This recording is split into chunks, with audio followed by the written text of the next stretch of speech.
కడుపు నిండా కమ్మని భోజనం పెట్టి 3 ఏళ్ల ముద్దుల కొడుకును నిద్రపుచ్చుతోంది ఆదెమ్మ. 10 ఏళ్ల కాపురం ఫలితం పనసతొనలాంటి పుత్రుడు. ఆమె ప్రాణాలన్నీ ఆ పిల్లవాడిపైనే. ఎండ మిడిసి పడుతోంది. పెచ్చగాని కడుపులో అగ్నిపర్వతం వలె. ఇంటి ముందు ఖాళీ స్థలంలో సన్న కోణామణి ఒడ్లు ఎండబోసి ఉన్నాయి. ఆ వడ్ల దగ్గరకు 2 కాకులు చేరాయి. ఇంటి చుట్టూ పెట్టని గోడలా ఏర్పడ్డ చిల్లకంప చెట్ల నీడలో మత్తుగా నిద్రపోతోంది ఇంటి కుక్క. ఆదెమ్మ గారాబు పెట్టడు నిద్రపోయాడు. కానీ ఆమె చేతులు పిల్లవాని వీపు మీద మృదువుగా ఆడుతూనే ఉన్నాయి. ఆమె ఆలోచనలు సరిహద్దులు దాటి సంచరిస్తూనే ఉన్నాయి. పక్కింటి ఇల్లాలు వెంకటలక్ష్మి పెరటి తొట్టి కొమ్మల్లో నుంచి ఒక్క పరుగున వచ్చింది. ముక్కు గోళ్ళు ఎగరేసుకుంటూ. ఊళ్ళో పిచ్చుక సమర్తాడిన మరుక్షణం ఆమె చెవులకు సోకుతుందా వార్త. లోకంలో జరిగే వార్తలకు విశేషాలకు ఆమెకు అంత దగ్గరి సంబంధం. ఆమె తూకుడు చూస్తే ఏదో వింత వార్తను కడుపులో కుక్కుకోలేక బాధపడుతున్నట్టుగా కనపడుతోంది. వాకిటి ముంగిట్లోనే ఉండి గొంతు సారించింది. ఏమమ్మా ఆదెమ్మ, ఈ సంగతి విన్నావుటమ్మా? కునుకుపాటులో త్రుళ్ళిపడ్డట్టు ఆదెమ్మ ఆలోచిస్తూ త్రుళ్ళిపడింది. రావదినా, కూర్చో. ఏమిటి విశేషాలు అన్నది ఆదెమ్మ చిరిచాప పరుస్తూ. వెంకటలక్ష్మి చాప మీద తాపీగా చతికిలు పడి, ఆదెమ్మ, ఒక్క రహస్యం నీ కడుపులో నువ్వే దాచుకోవాలి. నీ మంచి కోసమే చెప్తున్నాను. నేనిట్లా అంటున్నానని ఏమీ అనుకోకు.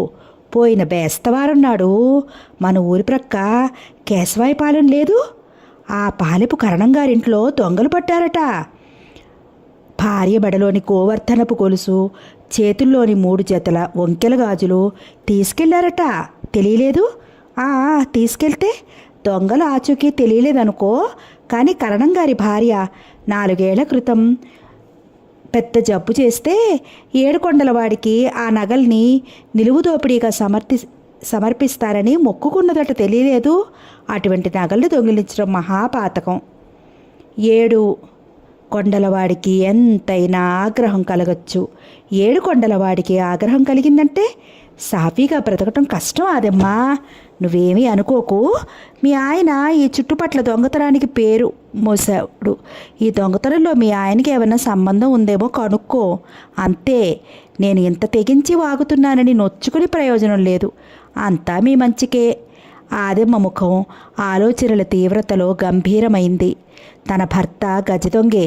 ఆ సంగతి అందరికీ తెలుసు. 4 సార్లు జైలుకు కూడా పోయి వచ్చాడు. ఇంకా ఆ వృత్తి మానలేదు. తను ఎన్ని మొత్తుకున్నా తన మాట మీద లక్ష్యం లేదు. ఆయన్ని గురించి తనకు దినదినగండమే. తనేం చేయగలదు? ఎన్నిసార్లు జైలుకు వెళ్ళినా, చచ్చేట్టు తన్నులు తిన్నా, చీవాట్లు వేసినా ఆయనకు బుద్ధి మళ్ళలేదు. ఏమో, కేశవాయపాలెం కరణంగారి భార్య నగలు దొంగిలించటంలో ఆయనకు సంబంధం ఉందేమో. అదే నిజమైతే బ్రతుకంతా బుగ్గైనట్లే.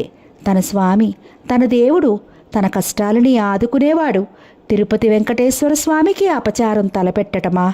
నిలువు తోపిడిగా మొక్కుకున్న నగలని తన భర్త దొంగిలించటమా? అట్లా ఎన్నటికీ జరగరాదు. అది కుటుంబానికే వినాశకరం. పక్కింటి ఇల్లాలు వెంకటలక్ష్మి ఆ విషయం ఇంకో ఇంటికి చేరవేయడానికి చప్పున వెళ్ళింది. ఆదెమ్మ మొగుడి కోసం కనిపెట్టుకుని కూర్చుంది. ఆ సంగతి చెవిలో పడ్డ దగ్గర నుంచి ఆమె మనస్సు పొగలో ఇరుక్కున్నట్లు ఉక్కిరిబిక్కిరి అయింది. ఆ నగల్ని భర్త దొంగిలించాడా లేదా? ఒక నిర్ణీతమైన సమాధానం ఊహించుకుని మనసును శాంతపరుచుకోలేకపోయింది. భర్తను కనుక్కున్నదాకా ఆమె గుండె బరువు తగ్గదు. మనసులోని చీకాకు సద్దు మణగదు. హృదయంలోని కలవరం పోదు. భర్త ఆ నగల్ని దొంగిలించలేదంటే ఎంతో సంతోషపడుతుంది. ప్రొద్దు ఏటవాలుగానే ఆదెమ్మ మొగుడు గజదొంగ జగపతి ఇంటికి వచ్చాడు. జగపతిని చూడగానే పిల్లలు వీడు దొంగ అని సులభంగా చెప్పేస్తారు. అతని ఆకారం అంత గంభీరంగా ఉంటుంది. 5 అడుగుల 11 అంగుళాల ఎత్తు, 192 పౌనుల బరువు, తొమ్మమొద్దు రంగు గల జగపతి దొంగతనానికి, గుండె ధైర్యానికి, రౌడీతనానికి, వ్యభిచారానికి ప్రత్యేకమైన పేరు గలవాడు. అతని జులపాల జుత్తు, గోడ మీద మరకలాగా ముఖం పైన పొడ, కండలు తీరిన ఒళ్ళు, మనిషిలోని క్రౌర్యాన్ని చాటే మీసాలు, లోకాన్ని లెక్క చేయనట్టుగా ఎప్పుడూ ఎర్రగా ప్రత్తికాయల్లా ఉండే కళ్ళు, అతను వీధిలో నడుస్తూ ఉంటేనే మంచి మనసు గలవాళ్ళు, డబ్బు పుష్కలంగా కలవాళ్ళు, భూతాలను చూసి భయపడే పిల్లలు, వయసులో ఉన్న అందమైన పడతులు పామును చూసి బెదిరినట్టు బెదిరిపోతారు. దుష్టులకు దూరంగా ఉండాలనుకుంటూ. ఏమే, కొండలో కూడు ఉందా అన్నాడు జగపతి పెళ్ళాంకేసి చూస్తూ. కొండలో కూడు లేక ఏమవుతుంది? కూటికి వేళాపాళ లేదా ఏమిటి? ఆదమ్మ ఈసడించుకుంది. జగపతి పెరట్లోకెళ్ళి కొండలోని నీళ్లతో కాళ్ళు ముఖము కడుక్కొచ్చి పీట మీద కూర్చున్నాడు, పైపంచ దులుపుకుంటూ. పళ్ళెల్లో అన్నము, బెండకాయ వేపుడు, ఎర్రకారపు పచ్చడి వడ్డించింది. నేతిగిన్నె ప్రక్కన పెట్టింది. ఎర్రకారపు పచ్చడి తెల్లటి అన్నంలో ఎర్రగా కలుపుకుని నేతిగిన్నె అందులో గ్రుమ్మరించేసరికి, ఏమయ్యోయ్, ఊళ్ళో అంతా గుప్పుగా చెప్పుకుంటున్నారు, చెవిన పడిందా అన్నది ఆదమ్మ మండిగం ప్రక్కన నాపరాయి మీద కూర్చుంటూ. ఏమిటది అన్నాడు ముఖం పైకెత్తి జగపతి. కేశవాయిపాలెం కరడంగారి భార్య మెడలోని నగలు పోయిన బేస్తవారం నాడు దొంగలెత్తికెళ్లారంట. ఆవిడ ఆ నగల్ని తిరుపతి వెంకటేశ్వర స్వామి వారికి నిలువుదోపిడిగా సమర్పించుకోవటానికి పెద్ద జబ్బు వస్తే మొక్కుకుందట. అయితే అన్నాడు జగపతి నిర్లక్ష్యంగా. భర్త ముఖంలోని హెచ్చుతగ్గుల్ని పసిగట్టడానికి ప్రయత్నించింది ఆదమ్మ. ఏమీ లేదు, అట్లాంటి నగల్ని దొంగిలించటం ఎంతో పాపం. ఆ దొంగిలించిన వాళ్ళు ఆ స్వామి ఆగ్రహానికి గురికాక తప్పదు. నువ్వేమైనా దొంగిలించావేమోనని నా ప్రాణం ఊగుతోంది. ఆదమ్మ గొంతు జీరబోయింది. ఏయ్, అట్టే వాగమాక, ఆ ఊళ్ళోకి నెల నుంచి దొంగతనానికి పోనిదే అన్నాడు జగపతి. నిజమా? ఒట్టు వేసి చెప్పండి. ఏడుకొండలవాడు మన ఇంటి దేవుడు. ఆ స్వామికి అపచారం తలపడితే ఫలితం అనుభవించక తప్పదు. నోటిలోని అన్నపు ముద్ద జారి పళ్ళెంలో పడేటట్టు నవ్వాడు జగపతి భార్య మూఢ నమ్మకాలకు. ఒసేవ్, నువ్వు నాకు పెళ్ళాంగా ఉండాల్సిన దానివి కాదే. నాకు దేవుడంటే భయమూ లేదు, భక్తి లేదు. ఆ రెండూ ఉంటే ఈ విద్యలో ఇంత పైకి వచ్చేవాణ్ణా? నీకేమో మరి దేవుడంటే ఎక్కడలేని భక్తి, భయము. రోజు దండాలెడతావు, ఏవేవో వాగుతూ ఉంటావు, ప్రతి శనివారం ఉపవాసం ఉంటావు. ఎందుకొచ్చిన శ్రమే ఇదంతా? దేవుడు లేడు, ఉన్నా మనకి అగుపడేవాడు కాదు. ఎందుకు ఈ దండాలు, ప్రార్థనలు, ఉపవాసాలు, నమ్మకాలు? భర్త అంత తూస్కారంగా మాట్లాడడం ఆదమ్మకెంతో కష్టం వేసింది. రెండు కళ్ళు మూసుకుని రెండు చెంపలు నిశ్శబ్దంగా వాయించుకుంది. అన్నం తినడం ముగించి జగపతి పళ్ళెల్లోనే చేయి కడిగి పీట మీద నుంచి లేచి ప్రక్క జేబులో నుంచి పొగాకు కాడ తీసి చుట్టుకుంటూ బజారుకు వెళ్ళాడు. ఆ దొంగతనంలో భర్త వ్రేలు పెట్టలేదని తెలుసుకున్నదై అమితంగా సంతోషపడింది ఆదమ్మ. చుట్ట కాలుస్తూ ఆలోచనలో పడ్డాడు గజితంగా జగపతి. కేశవాయిపాలెం కరణంగారింట్లో భార్య నగల్ని దొంగిలించింది తనే. తనొక్కడే ఆ దొంగతనం చేసింది. ఆ రాత్రి ఆ ఇంట్లో ఏమీ దొరక్కపోతే ఆవిడ మెడలోని గోవర్ధన గొలుసుని, చేతుల వంకెల గాజుల్ని దొంగిలించింది తనే. వాటిని ఆ రాత్రికి రాత్రే యానాది రామికి బహుమానంగా ఇచ్చేశాడుగా తను. దాని అందానికి, అది ఇచ్చే ఆనందానికి ఇట్లా ఎన్ని నగలు మేవానుగా ఇస్తే సరిపోతుంది? దానికి నిజంగా తనంటే కోట్లోని దీపమే. ఈ ఊళ్ళో ఏ మగాడు దాని ఒంటి మీద చెయ్యి వేసి ఎరగడు. లక్షాధికారి లక్ష్మయ్య కొడుకు, మునసబు మనవడు, చౌదరి బిడ్డ చెంచురామయ్య, వీళ్ళంతా దానికోసం తాటాకుల దడి దూకిన వాళ్లేగా. చీర కొంగైనా వాళ్ళకిచ్చింది. తనంటే అది పడి చస్తుంది. తను ఓనాడు కనపడకపోతే దాని ప్రాణం నీళ్ళల్లో పట చీమలాగా గిలగిలా కొట్టుకుంటుంది. అయితే ఆ నగల్ని దొంగిలించటం పాపమా? దాని మాటలు అంతేలే. దానికి రాళ్ల మీద, రప్పల మీద భక్తి ఎక్కువ. ఆ మూఢనమ్మకాలతో ప్రతి పని దానికి పాపంగానే ఆకపడుతుంది. నిలువుదోపిడిగా సమర్పిస్తానని మొక్కుకున్న ఆ నగల్ని తానే దొంగిలించినట్లు తిరుపతి దేవుడికి ఎట్లా తెలుస్తుంది? తాను దొంగతనం చేస్తుంటే తిరుపతి నుంచి ఆ అర్ధరాత్రి వచ్చి చూశాడా? ఏమిటో వీళ్ళ గుడ్డి నమ్మకాలు వీళ్ళును. లోకంలో ఎన్ని దొంగతనాలు జరగడం లేదు?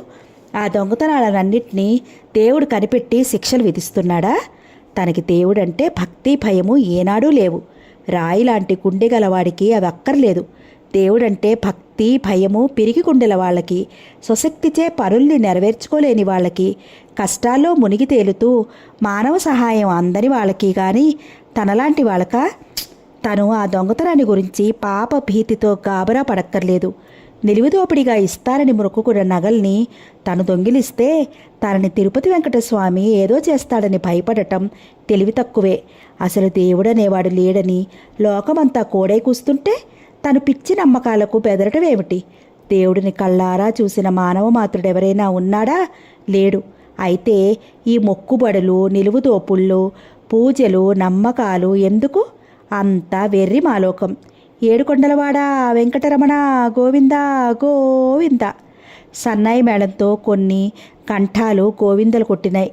జగపతి తేలు కుట్టినట్టుగా చూశాడు. చాకలి వెంకాయి కొడుకు జోగి అడుక్కుంటూ వస్తున్నారు. గోవిందలు కొట్టేవాళ్ళు 10 మంది పైగా ఉన్నారు. బజార్ను వెళ్తున్న మున్సబు చెప్పుల చేత విడిచి జేబులోంచి 1 రూపాయి తీసి జోగి పళ్ళెంలో వేసి దండం పెట్టుకుని చెప్పుల చేత తొడుక్కున్నాడు. గోవిందా గోవింద అంటూ కంఠాలు మ్రోగినాయి. జగపతి అంతా చూస్తూనే ఉన్నాడు. వీధి ప్రక్క నిలబడి అతను చూస్తూ ఉండగానే 4-5 ఆ పళ్ళెంలో డబ్బు వేసి 2 చెప్పలు వాయించుకున్నారు. ఏం జగపతి, ఏడుకొండలవాడికి 1 రూక వేయరాదు అన్నాడు సుబ్బన్న రైతు. వెకిలిగా నవ్వాడు జగపతి. ఆ నవ్వులో ద్వేషము, అసహ్యము, ఎగతాళి ధ్వనించినాయి. జోగి అడుక్కునేవాళ్ళు జగపతి ముందుగానే నడిచి వెళ్లారు. జగపతి చిల్లి కాని వెయ్యలేదు. ఏడుకొండలవాడికి తను రూపాయి వేయాలిట. తనంత తెలివి తక్కువవాడా, మూఢుడా? రూపాయి పెడితే అర్ధసేరు ఉత్తరాది పొగాకు రాదు. తనెందుకు రూపాయి వృధాగా దేవుడికి వెయ్యాలి అనుకుంటూ జగపతి గుళ్ళోకెళ్ళాడు పేకాట ముఠా దగ్గరికి. ఆ సాయంత్రం మబ్బులు కూడబలుక్కున్నట్లు గుమిగుడి చల్లగాలిని ఆహ్వానించి కడవపోతగా వర్షించాయి. ఆ వర్షంలో ఆదెమ్మ 3 ఏళ్ల ముద్దుల కొడుకు ముచ్చటకు గంతు వేశాడు. ఆమె ఎండపోసిన వడ్లను గబగబా ఎత్తుతుంటే జలుబు చేస్తుందిరా అని ఆదమ్మ ఎంత బొత్తుకున్నా కుర్రకంక కుతూహలం కొద్దీ వానలో మునిగి తేలాడు. ఆ రాత్రి జగపతి ఇంటికొచ్చేటప్పటికి ఆదెమ్మ పిల్లవాడి మంచం ప్రక్కన మునగ తీసుకుని కూర్చుంది. పిల్లవాడికి జ్వరం, ఒళ్ళు నొప్పులు, కాళ్ళు తీసుకుపోవడం, సుడిగాలి చుట్ట వేసుకున్నట్టుగా చుట్ట వేసుకున్నాయి. పసివాడు మంచంలో మెలికలు తిరిగిపోయాడు, పురి విప్పిన త్రాడులాగా. ఆ పిల్లవాడి తీరు చూసి ఆదెమ్మ గుండె బాదుకుంది. ఆచార్ల దగ్గరికి వెళ్ళి మందు తెచ్చింది. మొగుడి కోసం కనిపెట్టు కూర్చుంది. కోడిగుడ్డు లాంతరు గుడ్డి వెలుగులో పిల్లవాడి రూపు సరిగ్గా గోచరించలేదు జగపతికి. ఎందుకే అట్టా కూర్చున్నావు అన్నాడు దూకుడుగా. ఆదెమ్మ గొంతు చిన్నగా వణికింది. అబ్బాయి ఏమైంది అబ్బాయికి? జ్వరం, ఒళ్ళంతా గొడ్డలితో పేళ్లు పగలగొట్టినట్టుగా ఉందంట. జగపతి గుండె గాలికి ఎండిన ఆకు కొట్టుకున్నట్టుగా కొట్టుకుంది. ఒక్కగానొక్క కొడుకు మీద అతనికి ఎంతో ప్రేమ, అభిమానం. వంశోద్ధారకుడు, ఇంటి దీపం, అన్నీ ఆ ఒక్క కొడుకే. వాడు తుమ్మినా దగ్గినా కళ్ళల్లో నలకపడి కన్నీరు కార్చినా ఆ దంపతులు తల్లడిల్లిపోతారు. జగపతి మంచం పట్టి మీద కూర్చుని కొడుకు ముఖంలోకి చూశాడు. ఆదెమ్మ కోడిగుడ్డుల అంతరు ఒత్తి పెద్దది చేసింది. మంచంలో పిల్లవాడు దెయ్యం పట్టినట్లు ఎగిరెగిరి పడుతున్నాడు. జగపతికి గాబరా వేసింది. ఆదెమ్మకు అంతులేని భయం కలిగింది. పిల్లవాడికి ఎప్పుడూ అంతు పట్టని అంత పెట్టున రోగం రాలేదు. ఆచార్యులు చూశాడా? జ్వరం 103 ఉన్నదట. 103? జగపతి గుండెలో అధైర్యం ఎందుకో తల ఎత్తింది. అమ్మో నొప్పే. పిల్లవాడి ఏడుపు. పిల్లవాడి శరీరమంతా నిమిరాడు జగపతి నీళ్లు నిండిన కళ్ళతో. ఆదెమ్మ కన్నీళ్లు కారుతూనే ఉన్నాయి. ఆ రాత్రి దంపతులిద్దరూ భోజనాలు చేయలేదు, నిద్రపోలేదు. పిల్లవాడికి జ్వరము, నొప్పులు కూడా వెనుకాడలేదు. మరునాడు ఉదయం ఆచార్యులు వచ్చాడు. జ్వరం చూశాడు. 104.5 ఉంది.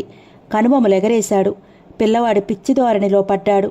ఆయుర్వేదంలో అందవేసిన చెయ్యి ఆచార్యులది, కానీ ఆ రోగం అంతుపట్టలేదు. ఏం ఆచార్యులు గారు, పిల్లవాడి పరిస్థితి అర్థం కావట్లేదు, ఏమంటారు? తగ్గుతుందంటారా అన్నాడు జగపతి గాద్గదిక స్వరంతో. ఆచార్యులు పెదాలు తడి చేసుకున్నాడు. ఉన్నమాట చెప్తున్నాను, ఇంత దూకుడుగా వచ్చిన రోగాన్ని నేను ఇంతవరకు చూడలేదు. మంచి మందులే ఇచ్చాను. ఆ పైన ఏడుకొండలవాడి దయ. ఆ మాట ఆదెమ్మ విన్నది. ఆమె కళ్ళ ముందు ఏడుకొండలవాడి రూపం మెదిలింది. పడమటి ఇంట్లోకి పరిగెత్తింది. తిరుపతి వెంకటేశ్వర స్వామి చిత్రపటం ముందు సాష్టాంగ పడింది. స్వామి, మా మీద దయలేదా? పిల్లవాడికి ఏమిటి విపరీతం? ఒక్కగానొక్క కొడుకు, కంటికి రెప్పలాంటి వాడు, ఇంటికి దీపం, వంశానికి వెలుగు. మా ప్రాణాలన్నీ వాడే. వాడు లేకపోతే మా బ్రతుకులే బూడిద. దయచూపు స్వామి. నా ముద్దుల కొడుకు ఈ గండం గడిచి బయటపడితే, ఈ రోగం నయమై బట్ట కడితే, 7 ఊళ్ళు జోగి తిరిగి వాడి తల వెంట్రుకలు తమకు సమర్పించి కానుకలు ముట్ట చెబుతాను. ఏడుకొండలవాడా వెంకటరమణ, ఈ దీనురాలి కోరిక ఆలకించి పిల్లవాడి చెప్పు ఇట్టే మాయం చెయ్యి ప్రభు, నీ మొక్కు తీరుస్తాను. ఆదెమ్మ గుండె ఆవేదన నుంచి వెలువడ్డ ఆ మాటలు, ప్రార్థన, మొక్కుబడి జగపతి విన్నాడు. మంత్రాలకు మొక్కుబడులకు రోగాలు నయమవుతాయా అనుకున్నాడు. మూఢ నమ్మకాలను బయట వేసుకోవడమే కానీ ఆంజనేయ స్వామి ఆంచన కడితేను, ఏడుకొండలవాడికి మొక్కుకుంటేను దేవీ పూజా ఫలితం వల్లను ఎక్కడైనా జ్వరాలు నయమవుతాయా అనే ఉద్దేశం కలవారి వర్ణానికి చెందినవాడైనా, అట్లాంటి ఆచారాలకు సంపూర్ణంగా అసమ్మతిని తెలియజేసేవాడైనా జగపతి కొడుకు పరిస్థితి, వాడి బ్రతుకు మీద గల అధైర్యము, అపనమ్మకము గమనించాక భార్య మొక్కుబడిని విని పైకి ఏమీ అనలేకపోయాడు. నమ్మకాలను, పూర్వాచారాలను విపరీతంగా ద్వేషించేవాళ్లే ఒక్కొక్కప్పుడు గుండెలో అధైర్యం చొరబడినప్పుడు, చిక్కుబడిన దారపు బంతి లాంటి కష్టాలకు మనస్సు పరిష్కార మార్గాన్ని వెతకలేనప్పుడు, జీవితం ముందుకు సాగదనే అపనమ్మకం ఏర్పడ్డప్పుడు కొంతమంది మూఢనమ్మకాల మీద విశ్వాసాన్ని కుదుర్చుకుంటారు, పూర్వాచారాలన్నీ ఆచరిస్తారు. జగపతి ఎంత దుర్మార్గుడు, దొంగ, వ్యభిచారి, దేవుడంటే భయము భక్తి లేనివాడైనా, అతని గుండె ఎంత రాయిలాంటిదైనా, అతని నిశ్చయం ఎంత గాఢమైనదైనా, అతనికి ఒక్కగానొక్క కొడుకు మీద గల ప్రేమ, అభిమానము, మమత అతన్ని కట్టి పడవేశాయి. అజ్ఞాతంగా అతనిలో దేవుడి మీద ఒక రకమైన భక్తిని ప్రేరేపించాయి. అప్రయత్నంగా అతని 2 చేతులు వెంకటేశ్వరుని చిత్రపటానికి నమస్కరించాయి. ఆనాటి సాయంత్రానికి కుర్రవాడి జ్వరం కొంచెం తగ్గుముఖం పట్టింది. మంచం మీద ఎగిరెగిరి పడటాలు తగ్గాయి. ఆదెమ్మ ఏడుకొండలవాడికి నమస్కరించి బ్రొక్కిన బ్రొక్కును జ్ఞాపకం చేసుకుంది. ఆ రాత్రి గడవగానే కుర్రవాడిలో జ్వరం చప్పగా జారిపోయింది. ఇదంతా ఆ ఏడుకొండలవాడి మహిమే అనుకున్నాడు జగపతి. సందేహమా? తిరుపతి దేవునకు నా మీద, నా ముద్దుల కొడుకు మీద కరుణ కలిగింది. ఆయుర్వేదంలో ఆరితేరిన వాణ్ణి, అంతా నా మందు ప్రభావమే. నిన్న ఉదయం వాడిన వజ్రపు తునకల్లాంటి మాత్రలతో పిల్లవాడు మృత్యుముఖం నుండి బయటపడ్డాడు అన్నాడు ఆయుర్వేద వైద్య శిఖామణి. ఆచార్యులు గారు, ఏమైతేనే పిల్లవాడు బ్రతికి బయటపడ్డాడు, అదే చాలు అనుకున్నాడు జగపతి. తర్వాత 3 రోజులకే ఆదెమ్మ కొడుకు చిందులు వేస్తూ తిరిగాడు. ఏడుకొండలవాడి చల్లని చూపు వల్లనే తమ కొడుకు గండం గడిచి బయటపడ్డాడనే అభిప్రాయానికి ఆదెమ్మ గాఢంగాను, జగపతి కొద్దిగాను గురయ్యారు. ఎన్నో ఏళ్లుగా ఆమెకు ఏడుకొండలవాడు ఇష్టదైవము కనుక దేవుడి మహత్తు గుర్తించటంలో ఆమె ముందంజ వేసింది. తన కొడుక్కి జబ్బు తిరుపతి వెంకటేశ్వర స్వామి మొక్కుకోగానే తగ్గడంతో ఏమైనా ఆ స్వామి ప్రభావం ఉందా, ఆచార్యులు ఇచ్చిన మాత్రలకే తగ్గిందా అంతుపట్టకుండా ఉంది జగపతికి. ఆ స్వామి అనుగ్రహం వల్ల ఆపదల నుంచి బయటపడ్డవాళ్ళు లోకంలో లెక్క పెట్టలేనంతమంది ఉన్నారని చెప్పుకుంటూ ఉంటారు. అదంతా నిజమేనా?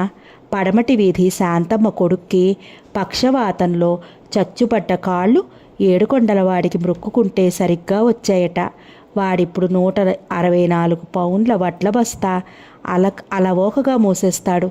రాయుడు గారి కూతురు 6 ఏళ్ల పిల్ల డాబా మీద నుంచి కింద పడి తల నలుముఖాలుగా పగిలి నెత్తురు వరదలై పారగా ఆ తల్లి గుండె పగలు కొట్టుకుంటూ వెంకటేశ్వరుడికి మొక్కుకుంటే చావు బ్రతుకుల్లో ఉన్న ఆ పిల్ల బ్రతికి ఇప్పుడు రోజు గంతులేస్తూ బళ్ళోకి పోతుందట. ఒంటెత్తు బండి వీరాస్వామికి చూపు రావడం కూడా వెంకటేశ్వర స్వామి చల్లని చూపు వల్లనేనట. ఆ పరమాత్ముని మహత్తు గురించి ఇట్లా ఎన్నో దృష్టాంతరాలను తను నిత్యము వింటూనే ఉన్నాడు. కానీ తను ఇన్నాళ్లుగా ఆలోచించనే లేదు. అంతా పిచ్చిమోక. ఇంతమంది డాక్టర్లుంటే ఆ స్వామికి మొక్కుకున్న మాత్రానే రోగాలు నయమవుతాయా అనుకున్నాడు. కానీ ఏమిటో తనకి అందరిలాగే నమ్మకం కలుగుతోంది. ఎవరికైనా ఆపద వస్తే కానీ దేవుడి అవసరం రాదని ఊరికే అన్నారా? కానీ తను కేశవాయపాలెం కరణం గారి భార్య నగలు శ్రీ వెంకటేశ్వర స్వామి వారికి చెందవలసినవి దొంగిలించాడే. ఆ నగలని దొంగిలించడం ఎంతో పాపం. ఆ దొంగిలించిన వాళ్ళు ఆ స్వామి ఆగ్రహానికి గురికాక తప్పదన్నది భార్య. కానీ తనకెట్లా తెలుసు? తెలియక చేసిన తప్పును మన్నించే విశాల హృదయం లేదు స్వామికి. తను అజ్ఞాని, అహంకారి. ఇప్పటి వరకు దేవుడంటే లక్ష్యం లేదు.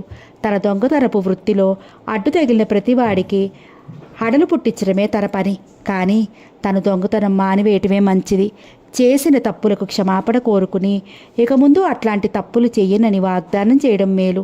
తన జీవితానికి పరమార్థమేమిటి? దొంగతనం, మోసం, దౌర్జన్యం, జైలు, ఇవేనా?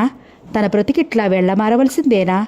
లోకం చేత తను చచ్చే వరకు దొంగగా పరిగణించబడవలసిందేనా? తను నీతిగా, నిజాయితీగా, న్యాయంగా ఎందుకు బ్రతకూడదు?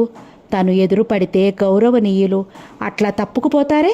తను వీధిలో నడుస్తుంటే ఆడవాళ్ళు తలుపులు వేసుకుంటారే? తనని చూసి పిల్లలు పరిగెడతారే? తను బ్రతుకుని ఇంకో గాడిలో పడేయాలి. మనుషులందరితో కలిసిమెలిసి తిరిగేటట్టుగా బ్రతకాలి. జగపతి ఆ విధంగా ఆలోచించుకున్నాడు. ఓ రోజు సాయంకాలం జగపతి వారం రోజుల వరకు రాత్రుళ్ళు ఇంటి దగ్గరే పడుకున్నాడు. అమావాస్య సమీపిస్తున్నా, దాటిపోతున్నా రాత్రిళ్ళు ఇల్లు కదల్లేదు. ఆదమ్మ ఆశ్చర్యపోయింది మొగుడిలో కలిగిన మంచి బుద్ధికి. కానీ అలవాటైన ప్రాణం తిరిగే కాలు, వెతికే చెయ్యి జగపతిలో పుండుని రేపినట్టుగా రేపాయి.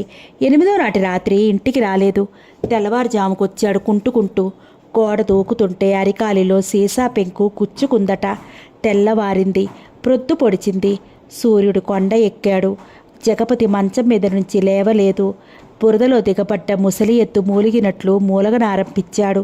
సీసా పెంకును ఆహ్వానించి మర్యాద చేసిన అరికాలు దుష్టుడికి ఇంట్లో చోటు పెట్టి తర్వాత తల బొప్పికట్టుగా ఏడుస్తున్న యజమానిలాగా ఏడవనారంభించింది. ఎందుకొచ్చిన కర్మ? నేనెంత చెప్పినా చెవికెక్కదాయే. ఇంట్లో దేవుడికి ఒక ప్రక్క దండం పెడుతూ పొరుగోరిలో రాత్రిపూట గోడలు దూకితే కాళ్ళు విరక్క సీసా ముక్కలు తెక్కా ఉంటాయా? మనిషికి చీము నెత్తురు ఉండాలే అనుకుంటూ ఆదమ్మ ఆచార్ల దగ్గరికి వెళ్ళింది. ఆచార్లు వచ్చాడు. 3 చిటికెలు ముక్కుపొడం ఘాటుగా పీల్చి అరికాల్ని అటు ఇటు తిప్పి కళ్ళజోడును కదిలిస్తూ, ఓస్, ఈ మాత్రానికే మంచంలో కుందేలు పిల్ల ఎగిరిపడ్డట్టు ఎగిరిపడతావేం జగపతి? 3 రోజుల్లో దీన్ని మచ్చ లేకుండా మాపు చేయను. శస్త్రచికిత్సలో ఈ ఆచార్లను మించిన వైద్యుడు 60 ఆమడల్లో అటూ ఇటూ లేరు. ఏమనుకుంటున్నావో అన్నాడు. ఆ ఉదయమే ఆచార్లు జగపతి అరికాలిలోని సీసా పెంకును తొలగించాడు. జగపతి ఆ బాధకు క్రింద మీద అయ్యాడు. ఎద్దు గిట్టలకు నాడాలు కొడుతుంటే గిలగిలా తన్నుకున్నాడు. సీసా పెంకు తీసివేయగానే అరికాలి నొప్పి తగ్గుతుందనుకున్నాడు జగపతి. ఆచార్యుల వారు అలానే సెలవిచ్చారు, కానీ అతని నొప్పి తగ్గలేదు. ఒక రాత్రి గడిస్తే చప్పగా నొప్పి తీస్తుందని ధైర్యం చెప్పాడు ఆచార్లు. ఆ రోజు గడిచింది. మరునాడు వెళ్ళింది. 3వ రోజు కూడా నొప్పి తగ్గక ఆ గాయం చుట్టూ కుక్కల్లాగా బొబ్బలు లేచాయి. లోపల ఏదో పురుగున్నట్టుగా దురదగా ఉంది. కాలు క్రింద పెట్టేందుకు లేదు. జగపతికి పిచ్చెత్తినట్టుగా ఉంది. ఏమీ తోచడం లేదు. ఒక ప్రక్కన నొప్పి, మరో ప్రక్క మంచంలో ఎన్నాళ్ళు పడి ఉండాలనన్న దిగులు అతన్ని క్షణక్షణము కృంగతీస్తున్నాయి. భర్త పడే బాధను చూసి కంటి మీద కొనుకు లేదు ఆదమ్మకు. ఆచార్లు మందు ఇస్తూనే ఉన్నాడు. నయమవుతుందని ధైర్యం చెప్తూనే ఉన్నాడు. వారం గడిచింది. జగపతి అరికాలి గాయం దినదినాభివృద్ధిగాంచింది. మడం వరకు కాలు వాచింది. అతనిలో అధైర్యం గూడు కట్టింది. ఆ పుండు చూసి ఆదెమ్మ భయపడింది. భర్త పడే విపరీతమైన బాధకు ఆమె భోజనం కూడా మానివేసింది. మళ్ళీ ఆదెమ్మ ఏడుకొండలవాడి చిత్రపటం ముందు మోకరిల్లింది. స్వామి, మళ్ళీ ఈ ఉపద్రవం ఏమిటి? నేనేం పాపం చేశాను? నా సంసారంలో ఈ కష్టాలేమిటి? నీ చల్లని చూపు వల్లనే చావు బ్రతుకుల్లో ఉన్న కొడుకు బ్రతికి బయటపడ్డాడు. నీ చల్లని చూపు వల్లనే మరణవేదన పడుతున్న నా భర్త కూడా బ్రతకాలి. స్వామి, వచ్చే మాఘమాసంలో 11 ఊళ్ళు జోగి అడుక్కుని తిరుపతిలో తమను దర్శించి నా భర్త తల వెంట్రుకలు తమకు సమర్పిస్తాను. కరుణించు ప్రభు. నా భర్త బాధపడుతున్న వ్రణాన్ని మాన్పి బాధను తొలగించు స్వామి. వచ్చే ఏడు తప్పకుండా మొక్కుబడులను చెల్లిస్తాము. దయతలుచు తండ్రి వేడుకున్నది ఆదెమ్మ. తన మొక్కుబడిని భర్తకు తెలియజేసింది ఆదెమ్మ. జగపతికి శాంతి చిక్కలేదు, బాధ తగ్గలేదు. తన ఒక్కగానొక కొడుకును ఆనందస్వరూపుడైన వెంకటేశ్వర స్వామి కటాక్ష వీక్షణముచే ప్రాణాపాయం నుంచి రక్షించుకున్నట్లే ఆ స్వామి అనుగ్రహించే భర్తను కూడా అదే విధంగా యమ బాధ నుంచి తప్పించుదామనుకున్నది. కానీ ఆదెమ్మ ఆలోచన అక్కరకు రాలేదు. జగపతి పుండు నయం కాలేదు. బాధ రవ్వంత తగ్గలేదు. ఆచార్లు మందు మీద కూడా ఆశ తొలగింది. మీరట్లా ధైర్యపడితే లాభం లేదు. పెద్ద శస్త్రచికిత్స చేస్తాను. ఇంకా దాని అవసరం కలక్కనే ఊరుకున్నాను. ఇదిగో ఇంకా 3-4 రోజులు చూసి అంత పని చేస్తాను. అప్పుడు కానీ మీకు నా వైద్యపు విలువ తెలిసి రాదు అన్నాడు ఆచార్యులు. ఆ మాటల్ని లక్ష్య పెట్టలేదు జగపతి. వరదలో ఏటి మధ్య కొట్టుకుపోతున్న వాడికి ఒడ్డున ఉన్నవాడు జాగ్రత్తలు చెప్పినట్లుగానే తోచాయి. అరికాలి మీద గాయం వ్రణంలోకి మారి మనిషిని నిలువంట రంపపు కోతలాంటి బాధకు కురిచేసేటప్పటికీ జగపతిలోని అహంకారము, మదము, కళ్ళల్లోని కొరకొర, నోటి దూకుడు, నిర్లక్ష్యము, విర్రవీగుడు, నీటిలో పడ్డ ఇసుక గడ్డ కరిగిపోయినట్లుగా కరిగిపోయాయి. పశ్చాత్తాపం తలెత్తుతోంది. కండ కావరంతో కళ్ళు మూసుకుని చేసిన పనుల ఫలితాలు త్రాచు పాములై పగపట్టి వెంటాడుతున్నట్టుగా తోస్తున్నాయి. ఈ అరికాలి గడ్డతో తన బ్రతుకు ఆఖరు. ఒళ్ళు తెలియని అజ్ఞానంతో చేసిన పాపాలు కూడు కట్టి ఈనాడు కాలి మీద వ్రణం రూపంలో తనని అవసాన దశకు ఈడ్చుకు వెళ్ళి నరకానికి నాందిగా బాధలో కుళ్ళగిస్తున్నాయి. 7 కొండల వాడికి తనపై ఆగ్రహం కలిగింది. దానికి కారణం తనే. తను చేసుకున్న కర్మే తన ముందు అగ్నిగుండాన్ని సృష్టించింది. కేశవాయపాలెం కరణంగారి భార్య నగల్ని తను దొంగిలించడంతో తన పాపం పక్వానికొచ్చింది. ఆ నగలు తిరుపతి వెంకటేశ్వర స్వామి వారికి నిలువు దోపిడి క్రింద చెల్లించాల్సి ఉండాలని తనకు తెలిసిన తను అహంకారంతో, కండకావరంతో, నిర్లక్ష్యంతో, మోటుతనంతో ఆ నగల్ని తిరిగి దొంగిలించిన చోటుకు చేర్చే ప్రయత్నం చేయలేదు. దానితో తన పాపం పండింది. ఈ కాలి వ్రణం ఆ పాప ఫలితమే అనుకున్నాడు జగపతి మంచంలో మూలుగుతూ. పసిపిల్లవాడు నిద్రపోతున్నట్లుగా ఉంది అర్ధరాత్రి.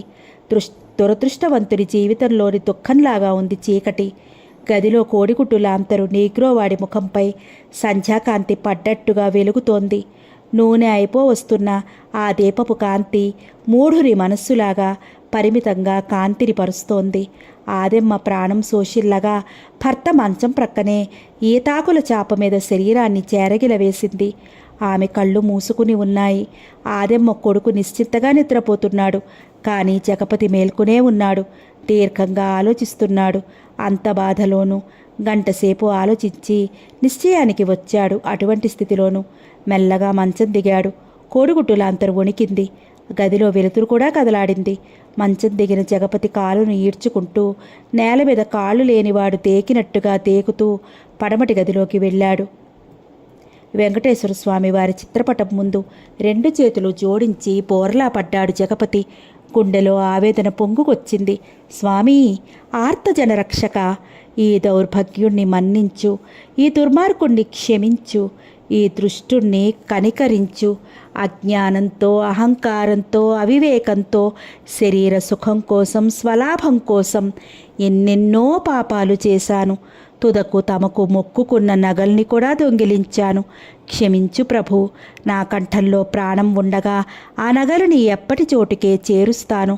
తమ మొక్కుబడి సక్రమంగా జరిగేటట్టు చేస్తాను. ఈ దాసుని దయతో చూసి ఈ కాలి బాధను తప్పించు ప్రభు. లేకుంటే ఈ రాత్రికి తమ పాదాల కడనే ప్రాణాల్ని విడుస్తాను. ఈ బాధ కోరవలేను స్వామి. తమరు కనికరించకుంటే ఆత్మహత్యే శరణ్యం. నా గుండెను తొలచి చాచిన అరచేతిలో పెట్టి తమ సమక్షాన మాట్లాడుతున్నాను. వచ్చే మాఘమాసంలో 11 ఓళ్ళు జోగి తిరిగి తల వెంట్రుకలు తనకి సమర్పిస్తాను. ఇక జీవితంలో దొంగతనం చెయ్యను. మనిషి పుట్టక పుట్టినందుకు మనిషిగానే బ్రతికేందుకు ప్రయత్నిస్తాను. నన్ను క్షమించవా స్వామి? ఈ నరక బాధ నుండి నాకు విముక్తి లేదా? ఈ బాధతోనే చావాల్సిందేనా? నా కర్మ ఇంతేనా? కనికరానికి నేను నోచుకోలేదా? ఏం ప్రభు స్వామి? మిగతా రాత్రంతా జగపతి స్వామివారి చిత్రపటం ముందే స్పృహ తప్పి పడిపోయినట్లు పడి ఉన్నాడు. ఆదెమ్మకు వెలుగు వచ్చేటప్పటికి గదిలో కోడిగుడ్డులాంతరు వెలుగు లేదు. అన్నం లేనివాడు ఆకలి బాధతో నిద్రపోయినట్లే నూనె లేని ఆ లాంతరు నిద్రపోయింది. చీకట్లో మంచం తడివి చూసింది. భర్త లేడు. కెవ్వున కేక వేసింది ఆదెమ్మ. ఆ కేకకు మేల్కొనలేదు జగపతి. జగపతి మనసు తృప్తి పడింది. ఇక తను చచ్చినా సుఖంగా చావవచ్చనుకున్నాడు. గుండెలో ఆవేదనంతా స్వామివారి ముందు వెళ్ళగొక్కాడు. హృదయం తేలికపడింది. ఆచార్యులు శస్త్రచికిత్స చేశాడు. మర్నాటికి నొప్పి తగ్గింది. 3వ నాటికి గాయం మానిపోనారంభించింది. శ్రీ వెంకటేశ్వర స్వామి నన్ను కరుణించాడు. నా తప్పుల్ని క్షమించాడు. గండం గడిచింది. నా అరికాలి వ్రణం నయమైంది. ఏడుకొండలవాడ వెంకటరమణ కేక వేశాడు జగపతి సంతోషం పట్టలేక. ఆదెమ్మ కళ్ళు ఆనందంతో నీళ్లు నింపుకున్నాయి. నా వైద్యం విలువ తెలిసిందా జగపతి అన్నాడు ఆచార్యులు. తర్వాత వారం రోజులకే గజపతి బాగా తిరగనారంభించాడు. అతనిలో ఎంతో మార్పు వచ్చింది. వాన కురిసి వెలిశాక పడే చక్కని ఎండకు ప్రకృతి కళకళలాడుతున్నట్లుగా పశ్చాత్తాపంలో కొట్టుకుపోయిన పాపం పోగా హృదయం కళకళలాడుతున్నది. గజదొంగ కాలు నయమైంది. మళ్ళీ ఊరికి మొప్పమే అనుకున్నారు కొంతమంది. కానీ అతనిలో వచ్చిన మార్పుకు ఆ ఊళ్ళో వాళ్ళంతా ఆశ్చర్యపడ్డారు. తన చుట్టూ తిరిగే దుష్ట చతుష్టయాన్ని దూరంగా నెట్టాడు. దొంగతనానికి స్వస్తి చెప్పారని బహిరంగంగా ప్రకటించాడు. వెంకటేశ్వర స్వామి భక్తుడయ్యాడు. ఉదయం కావడంతో శ్రీవారి దర్శనం చేసుకొని గాని ఏ పనే చెయ్యడు. నిత్యము నుదుటి మీద పంగనామాలు అందంగా దిద్దుతాడు. పవిత్రంగా బ్రతకాలని అతని జీవితాశయం. దొంగతనం, మోసం, టక్కరితనం, దౌర్జన్యం బ్రతుకు తెరువు కావు. భగవంతుడిచ్చిన శరీరం ఉంది. అది ఉన్నంతకాలం కష్టించి పనిచేసి సంసార యాత్ర సాగించాలి. నేను కూలి చేస్తాను, వడ్ల బస్తాలు మోస్తాను, పొలంలో పనిచేస్తాను. అందరి కూలీలలాగా నీతిగా నిజాయితీగా బ్రతుకుతాను. ఆ జీవితంలో ఆనందం ఎట్లా చిక్కదో చూస్తాను. అన్నింటికీ ఆ పరమాత్ముడే ఉన్నాడు అనుకున్నాడు గజపతి గట్టిగా. ఆ రోజు పొద్దుకుంకగానే జగపతి రామి ఇంటికి వెళ్ళాడు. కాలి వ్రణం నయమయ్యాక అదే వెళ్ళడం మొదలు. ఏం దొరగారికి ఇప్పటికి దయగలిగింది అన్నది రామి ఎత్తి పొడుపుగా. ఆ నగలెక్కడున్నాయి అన్నాడు కూర్చోకుండానే జగపతి. ఏం నగలు? ఏమీ తెలియనట్టుగా ఆశ్చర్యపోయాడు. పోయింది రామి. ఆ రోజు తెల్లవారగట్ల కేశవాయపాలెం నుంచి దొంగిలించి నీకు ఇస్తేనే అవి ఎందుకు ఇప్పుడు? నాకు కావాలి. లేవుగా నవ్వింది రామి నవరత్నాలు రాలిపడేటట్టుగా. ఏమయ్యాయి? జగపతి గుండెలో నీరు దిగింది. ఆ మర్నాడే సుబ్బన్నకిచ్చి బస్తీకి పంపించి మార్పిచ్చిరానుగా. నిజమా? ముమ్మాటికి. జగపతి అరటి చెట్టు నరికినట్టుగా కూలిపోయాడు. ఎంత పని చేశావే రామి, దుర్మార్గురాలా! ఆ పాపమంతా నీకే కొడుతుంది, నువ్వే అనుభవిస్తావు అన్నాడు జగపతి ఉద్రేకంగా. రామి కంగారు పడింది. ఏమిటి మావా, ఏం జరిగింది? ఆ నగలు మార్చకూడదా? నీకు తెలియదే రామి, అవి కరణంగారి భార్య ఏడుకొండలవాడికి నిలువు దోపిడీగా ఇస్తానని మొక్కుకున్న నగలట. వాటిని దొంగిలించిన వాళ్లకు, ఆ సొమ్మును అనుభవించిన వాళ్లకు పుట్టగతులు లేవంట. శ్రీవారికి ఆగ్రహం వస్తే మానవ మాతృలం, అందులో అధములం మనమెంత. చూస్తివిగా నా కాలికి వచ్చిన ప్రమాదం. రామి రొమ్ముల మీద అరచేతులు వేసుకుని భయాన్ని అణుచుకుంది. అయితే మామ, ఆ నగలు తీసుకెళ్ళి వాళ్ళింట్లోని దిగవిడిచిరా.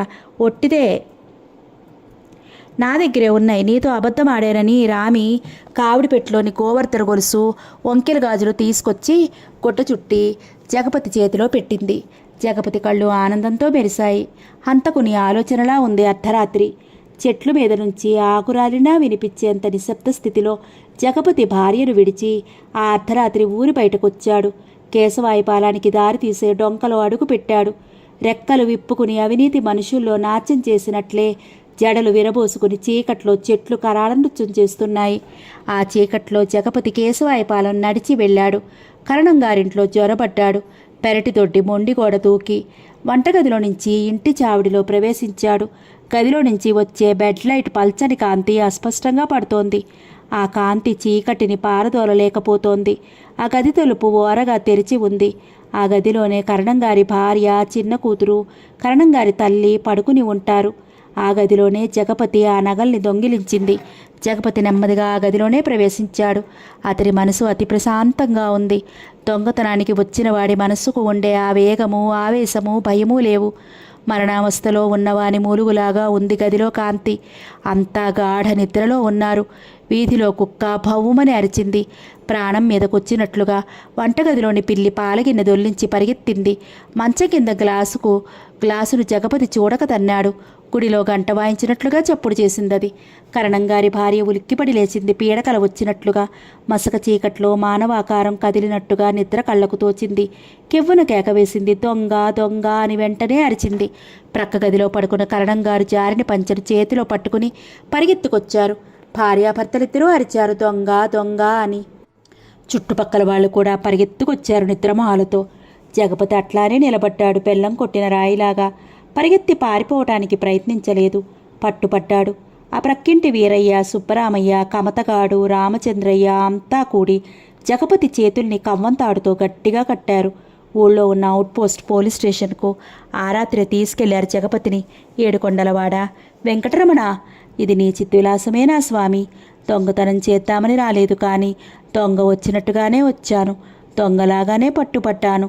నాలో మిగిలి ఉన్న చెడుకి, పాపానికి, దుర్మార్గానికి ఈ జైలు తగిన శిక్ష. ఇదే ఆఖరుసారిగా జైలుకు వెళ్ళటం అనుకున్నాడు జగపతి పోలీస్ స్టేషన్కు నడుస్తూ. కరణంగారి భార్యకు వాళ్ళు జగపతి నటు తీసుకెళ్లగానే డ్రాయర్ మీద పెట్టి ఉన్న గోవర్ధన గొలుసు, వంకెల గాజులు, శ్రీవారి మొక్కుబడి తాలూకివి అగుపించాయి. ఆవిడ ఆశ్చర్యానికి అంతులేదు.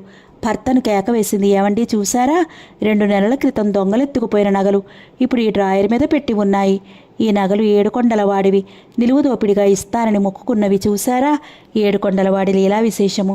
మనుషుల్ని మనసులు మోసం చేస్తున్నా, దొంగతనం చేసుకున్నా ఏడుకొండలవాడు కనిపెడుతూనే ఉంటాడు. మంచి చెడు మధ్య రత్నంలాగా నిలిచి పరికిస్తూనే ఉంటాడు. దారి తప్పి నడిచేవాళ్లను సరైన దారికి తెస్తూనే ఉంటాడు. ఏడుకొండలవాడ, వెంకటరమణ, ఆపద్బాంధవ, ఆనందస్వరూప, భూలోక వైకుంఠనాథ, భక్తజన పాలక అంటూ కరణంగారి భార్య ఆ నగల్ని హృదయానికి గట్టిగా హత్తుకుంది. ఆవిడ హృదయంలో ఆనందం ఉప్పొంగింది. భక్తి పారవస్యంతో ఆవిడ శరీరం అటు ఇటు తూగింది. కరణంగారు ఆనంద భాష్పాలను భరించలేక పై పంచతో కళ్ళు అద్దుకున్నారు. ఆ ఇంట్లోని పడమటి గదిలోని పూజామందిరంలోని శ్రీ వెంకటేశ్వర స్వామి. సమాప్తం.